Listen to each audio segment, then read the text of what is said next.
जी, hello viewers. मैं हूँ कमर चीमा अपने यूट्यूब चैनल कमर चीमा के साथ। व्यूअर्स, आज जो मैं बात करना चाह रहा हूँ वो ये है कि हाल ही में 1-2 दिन पहले अमेरिका ने तुर्की के ऊपर पाबंदी लगा दी है कि वो पाकिस्तान को जो 30 हेलीकॉप्टर उन्होंने देने थे, उन हेलीकॉप्टर्स का नाम था अटैक 2 ATAK T129, उसको कहते हैं।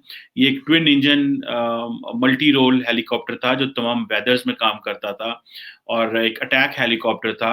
और दूसरा ये कि इसकी इंटेलिजेंस कैपेसिटी, इंफॉर्मेशन गैदर करना, ये बड़ा एक state of the art helicopter था। और पाकिस्तान के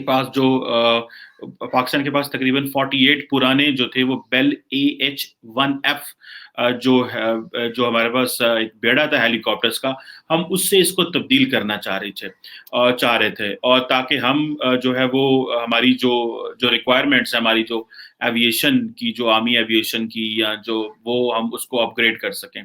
और ये तकरीबन $1.5 बिलियन की डील थी। और ये टर्की के लिए बहुत बड़ा एडवांटेज था कि ये जो टर्किश मेड हेलीकॉप्टर जो थे, ये उनको एक बहुत बड़ा पुशबैक मिला। और उसकी वजह ये है कि ये उनकी, जब से उन्होंने ये बनाए तो उनके लिए सबसे बड़ा एक चैलेंज था। अब टर्की पे क्यों सैंक्शंस लगी हैं कि वो पाकिस्तान को नहीं बेच सकता? बेसिकली तो टर्की, अमेरिका ने डबल, जिसे आप कह लें, गेम की है। एक तो ये है कि उन्होंने टर्की को भी सैंक्शन किए और हमें भी साथ वो उन्होंने सैंक्शन कर दिया कि जी हमें नहीं बेच सकते। मैं इस पे भी आऊँगा कि अमेरिका पहले पाकिस्तान को किस तरह दबाता रहा है और आइंदा इससे क्या हो सकता है। देखें, जो टर्की है वो लेना चाह रहा था, उसने बेसिकली जो फैसला किया है कि लिया कि जी हमने S-400 मिसाइल लेने हैं रशिया से। उससे पहले टर्की ये कहता रहा अमेरिका को हमें patriot air defence missile system दें, जो कि अमेरिका ने रिफ्यूज कर दिया। अब जारी बात है वो टर्म्स एंड कंडीशन, जारी बात है वो सेट ना हो सकी, लेकिन समहाउ टर्की रशिया के पास चला गया। अब जब अमेरिका ने उनके ऊपर सैंक्शन किया तो वो जारी बात है जो जो टर्की की जो टर्किश एयर एरोस्पेस इंडस्ट्री है, उसने बेसिकली इन कोलैबोरेशन एक यूरोपियन फर्म के साथ ये काम किया था, ऑगस्टा वेस्टलैंड के साथ, कि वो ये हेलीकॉप्टर डिज़ाइन किया था। और एक बड़े अच्छे एनवायरनमेंट में ये काम कर सकता, हाई एनवायरनमेंट में, डे एंड नाइट में काम कर सकता था। और अमेरिका जो था वो उसको ज़ाहिर बात है डील पसंद नहीं थी। उन्होंने इसमें साइन कर दिया और वो पहले ही कह चुके हैं कि जो इस तरह के हमारे जो एनिमी कंट्री से जब कोई प्रोडक्ट लेंगे, कोई चीज़ लेंगे, तो हम उसको जो है सैंक्शन कर सकते हैं। अभी अब ये जो, हालाँकि टर्क्स ने इसके लिए एक लॉबिंग फर्म भी हायर की, वो अमेरिका के अंदर उसे $25,000 दे रहे थे वो पर मंथ के, वो ताकि अमेरिका में कांग्रेस में कोई लॉबिंग शॉबिंग कर सके, लेकिन वो किसी काम की लॉबिंग नहीं रही। अच्छा, अमेरिका ने इन अदर वर्ड्स स्नब किया है टर्की को, और अमेरिका ने हमें भी स्नब कर दिया। ठीक है जी। उससे पहले अगर ये देखा जाए कि अब पाकिस्तान के पास क्या ऑप्शन है या पाकिस्तान को क्या करना चाहिए, क्योंकि पाकिस्तान ये T-120 हेलीकॉप्टर तो नहीं ले रहा, लेकिन हम M10E, एक चीनी साख्ता एक हेलीकॉप्टर है, शायद वो लेंगे, Z10ME लेंगे, उसके ऊपर भी बात करेंगे। लेकिन सबसे पहले ये है कि अमेरिका का जब किसी मुल्क के साथ इंटरेस्ट खत्म हो जाता है और वो पार्टनरशिप नहीं रहती, तो अमेरिका फिर आपके साथ उस तरह बिहेव नहीं करता जिस तरह वो पहले कर रहा होता है। पाकिस्तान और अमेरिका की बड़े अच्छे ताल्लुकात रहे पिछले 15 साल, लेकिन मैंने बहुत पहले ही ये कहना भी शुरू कर दिया था, और भी बहुत सारे पाकिस्तान के एनालिस्ट ने ये कहना शुरू कर दिया था कि पाकिस्तान को जो अपनी स्ट्रेटेजिक कोऑपरेशन है, जो कि हमारा चाइना के साथ है, वो अमेरिका के साथ भी रखने की कोशिश करनी चाहिए। और हमें जो अपने ताल्लुकात हैं वो सिक्योरिटी से आगे लेके जाना चाहिए। सिर्फ सिक्योरिटी फ्रेमवर्क में अगर हम ताल्लुकात बनाएंगे तो वो काम नहीं आएंगे। हमें ताल्लुकात की नोयत बदलनी पड़ेगी। उसके लिए जब आपने ताल्लुकात की नोयत बदलनी होती है, तो देन आपने अपना सारे का सारा स्टेट अपरेटस बदलना होता है। वो जो स्टेट अपरेटस बदलेंगे, उसके लिए आपको देखना ये है कि भई उस स्टेट अपरेटस के अंदर आपने आपने जो सोशो पॉलिटिकल इकोनॉमिक नीड्स इस तरह की क्रिएट करनी होती हैं कि हम जब किसी दूसरे मुल्क के साथ डील करें तो उस तरह हम इस तरह की डील करें कि हमें उससे एडवांटेजेस मिल सके और हम उसके लिए काबिल कबूल हों, या हम उसके लिए अच्छे तरीके से जो है वो काम जो है वो कर सकें, ताकि उनको ये रहे कि यार इस मुल्क की हमें ज़रूरत है। जैसे इंडिया के साथ अमेरिका का कोऑपरेशन बहुत हाई लेवल पे चला गया। सो अमरीक जब कोल्ड वॉर एंड हुई तो अमेरिका ने हम पे सैंक्शन लगा दी, प्रेसलर अमेंडमेंट आ गई। अच्छा, हमें 10-12 साल वो फिर सैंक्शन में गुजारे, फिर न्यूक्लियर के हो गए, फिर सैंक्शन में आ गए, तो हम एक बड़े बुरे फेज में रहे हैं। तो अमेरिका के हम लेफ्ट में रहे हैं। तो अभी भी इस तरह लग रहा है कि हम शायद अमेरिका के लेफ्ट में ही रहेंगे, राइट में हम नहीं आ पाएंगे, क्योंकि एक तो हमारी क्लोजनेस है टुवर्ड्स चाइना, टुवर्ड्स टर्की, तो वो जो ब्लॉक सारा बन रहा है हम उस ब्लॉक में फिट कहीं नहीं हो पा रहे।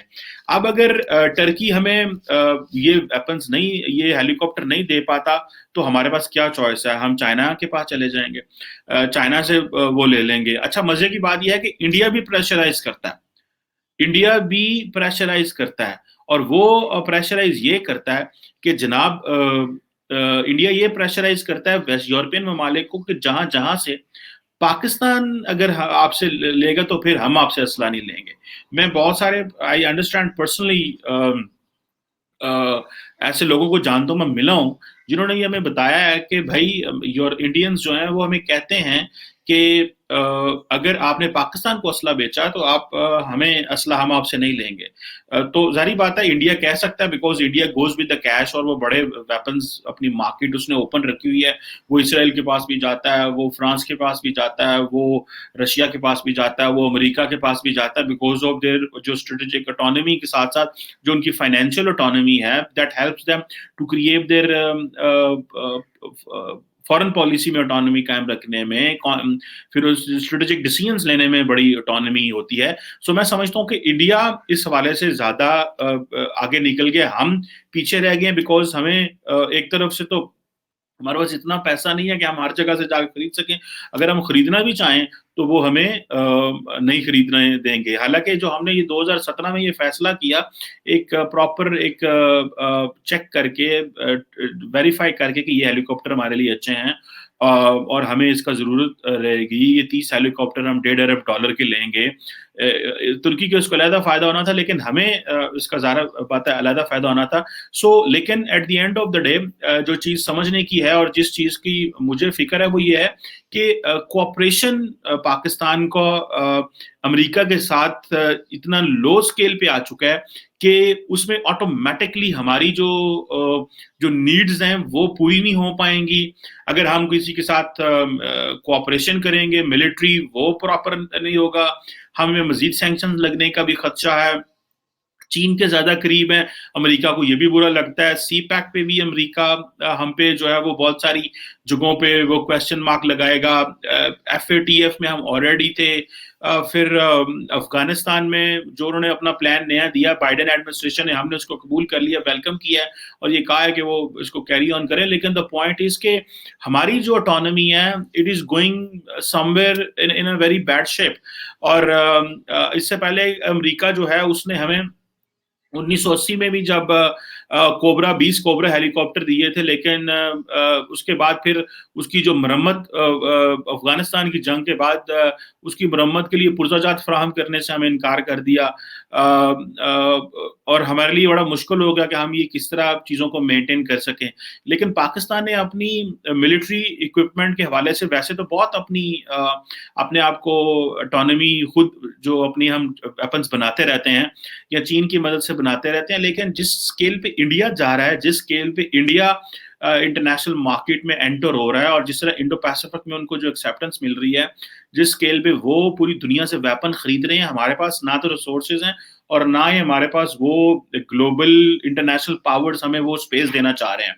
सो मुझे ऐसे लग रहा है कि पाकिस्तान जो है वो आइंदा आने वाले कुछ दिनों में या कुछ सालों में मजीद परेशानी का शिकार होगा और हम सिर्फ और सिर्फ चाइनीज ब्लॉक और ये जो टर्किश ब्लॉक है इसी के बीच में रह जाएंगे।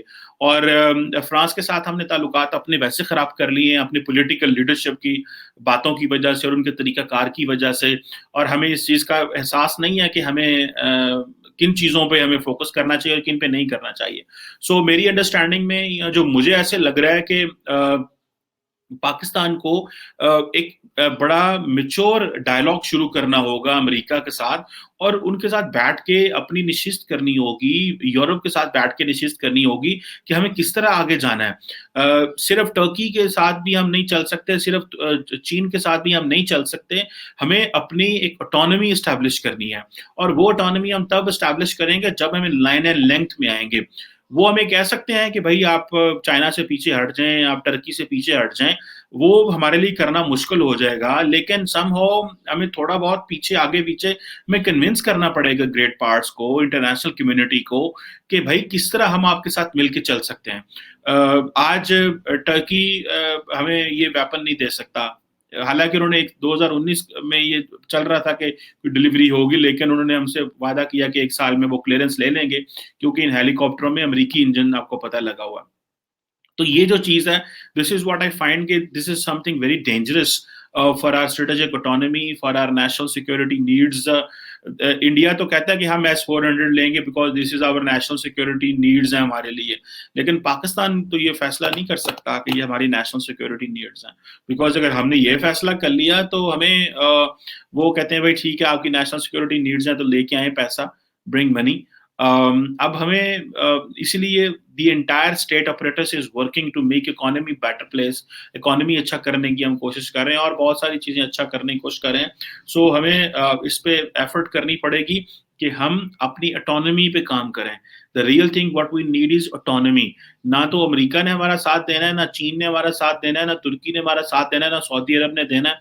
सब हमें एक्सप्लॉइट करेंगे as long as we are not autonomous. So जब हम ऑटोनोमस नहीं होंगे तो आपकी जो नेशनल सिक्योरिटी चॉइसेस होती हैं वो ऑटोमेटिकली वो नीचे की तरफ चली जाएंगी। So I find it very serious कि how we will be in a position कि हम अपनी मर्जी से अपने फैसले कर सकें।